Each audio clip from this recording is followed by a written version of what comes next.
जी हाँ, महात्मा गांधी जी के जीवन के प्रत्येक तथ्यों को आपके समक्ष हम एक एक कर रख रहे हैं। आज हम उनके जीवन के 3 और तथ्यों को जानेंगे। पहला पतित्व, दूसरा हाई स्कूल और तीसरा दुखद प्रसंग के नाम से है। पतित्व। जी हाँ, पतित्व। महात्मा गांधी ने विवाह के दिनों के समय दंपत्ति प्रेम, कम खर्चे और बाल विवाह इत्यादि विषयों के संबंध में निबंध पुस्तिकाएं पढ़ी। उनमें उन्हें पढ़ा कि एक पत्नी व्रत पालना पति का धर्म है, तो पत्नी को भी एक पति व्रत पालना चाहिए। इस कारण से वे ईर्षालु पति बन गए। पालना चाहिए में से पलवाना चाहिए पर पहुंच गए। पर कस्तूरबा बाई ऐसी कैद सहन करने वाली नहीं थी। वे जो दबाव डालते त्यों कस्तूरबा बाई अधिक स्वतंत्रता से काम कर लेती थी और त्यों गांधी जी अधिक चिढ़ते। उस समय तो गांधी जी को अपना पतित्व सिद्ध करना था, परंतु इसका मतलब यह नहीं है कि गृहस्थ जीवन में कहीं भी मिठास न थी। पाठशाला में भी वे उनके विचार ही करते रहते थे, कब रात हो और कब वे मिले। अपनी कुछ निकम्मी बकवासों से गांधी जी कस्तूरबा बाई को जगाए रखते थे। कस्तूरबा बाई निरक्षर थी। उनको पढ़ाने की गांधी जी की बड़ी इच्छा थी, परंतु विषय वासना गांधी जी को पढ़ाने कैसे देती।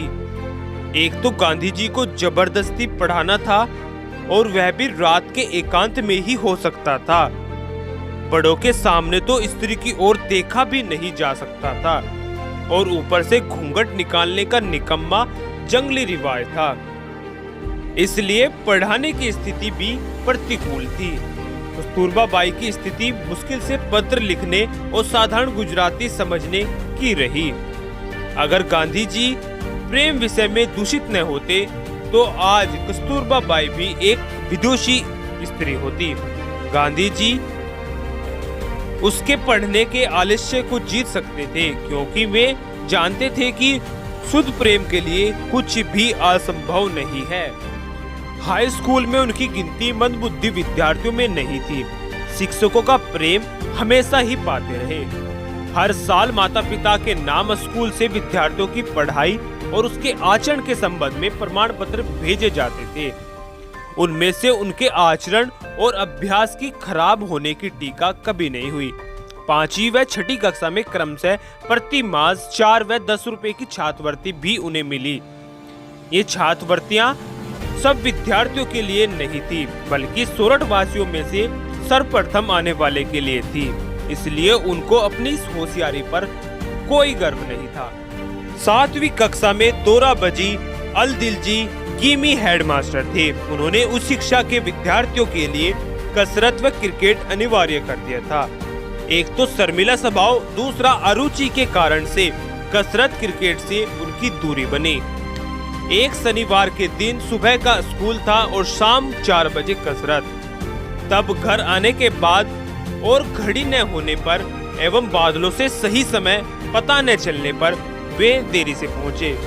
अगले ही दिन हेडमास्टर ने जुर्माना व उनको झूठा ठहराया, जिससे उनको बहुत दुख हुआ।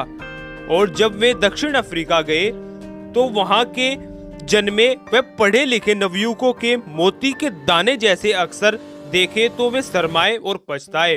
उनके अनुभव के अनुसार खराब अक्षर अधूरी शिक्षा की निशानी मानी जानी चाहिए। अच्छे अक्षर विद्या का आवश्यक अंग है। अच्छे अक्षर सीखने के लिए चित्रकला आवश्यक है।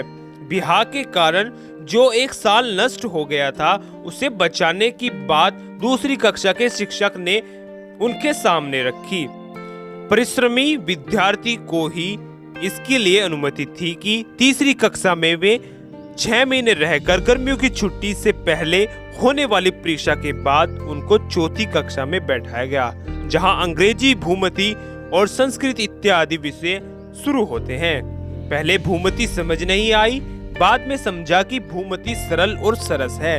रटना नहीं बल्कि इसे समझना चाहिए, जबकि संस्कृत को रटना पड़ता है। संस्कृत से बचने के लिए वे एक बार फारसी की कक्षा में बैठे। विद्यार्थी द्वारा बताया गया था कि यह सरस है और शिक्षक भी भोले हैं, जबकि संस्कृत के शिक्षक कड़े मिजाज के थे।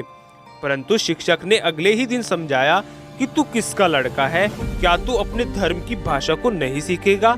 तब शिक्षक की अवगणना न कर सके तो संस्कृत सीखने को मिली। संस्कृत अब रस समान लगती है। दुखद प्रसंग, हाई स्कूल में उनके थोड़े से विश्वास पात्र मित्र थे। जिन दिनों वे मित्रों के संपर्क में आए उन दिनों राजकोट में सुधार पंथ का जोर था। उनके मित्रों ने बताया कि हिंदू शिक्षक छिपे छिपे मांसाहार और मद्यपान करते हैं। कारण पूछने पर यह दलील दी गई कि हम मांसाहार नहीं करते, इसलिए प्रजा के रूप में हम निर्वीर्य हैं। अंग्रेज हम पर इसलिए राज्य करते हैं कि वे मांसाहारी हैं। उनके मित्रों की अपेक्षा वे कितने मजबूत हैं और कितना तोड़ सकते हैं, सो तो वे जानते ही थे। मांसाहारी को फोड़े नहीं होने पर झट से ठीक हो जाते हैं। हमारे शिक्षक मांस खाते हैं, इतने प्रसिद्ध व्यक्ति खाते हैं, सो क्या वे बिना समझे खाते हैं? तुम्हें भी खाना चाहिए। खाकर देखो तो मालूम होगा तुम में कितनी ताकत आ जाती है। ये सब दलीलें किसी एक दिन नहीं दी गई, कई बार अनेक उदाहरणों के साथ सजा कर दी गई। गांधी जी अपने भाई और मित्रों से दुर्बल थे। वे हिम्मतवार थे, उनकी गति बहुत अच्छी थी। वे खूब लंबा और ऊंचा और मनचाहा दौड़ सकते थे। गांधी जी ने सोचा, मैं अपने मित्रों की तरह बलवान बन जाऊं तो कितना अच्छा होगा। इसके अलावा वे बहुत डरपोक थे, चोर भूत सांप आदि के डर से घिरे रहते थे।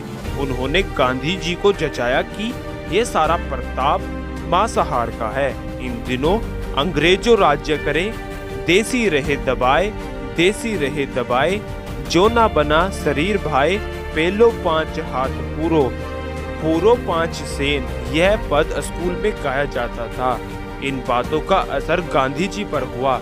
वे पिघल गए, यह मानने लगे कि मांसाहार अच्छी चीज है, उससे वे बलवान और साहसी बनेंगे। समूचा देश मांसाहार करे तो अंग्रेजों को हराया जा सकता है। वे माता पिता के परम भक्त थे। अगर वे उनकी मांसाहार की बात जानेंगे तो बिना मौत के उनकी तत्काल मृत्यु हो जाएगी।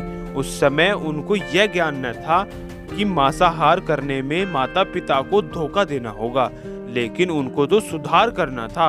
मांसाहार का शौक नहीं था, उनको तो बलवान और साहसी बनना था। दूसरों को वैसे बनने के लिए न्योता था और फिर अंग्रेजों को हराकर हिंदुस्तान को स्वतंत्र करना था। सुधार के इस जोश में गांधी जी होश भूल गए।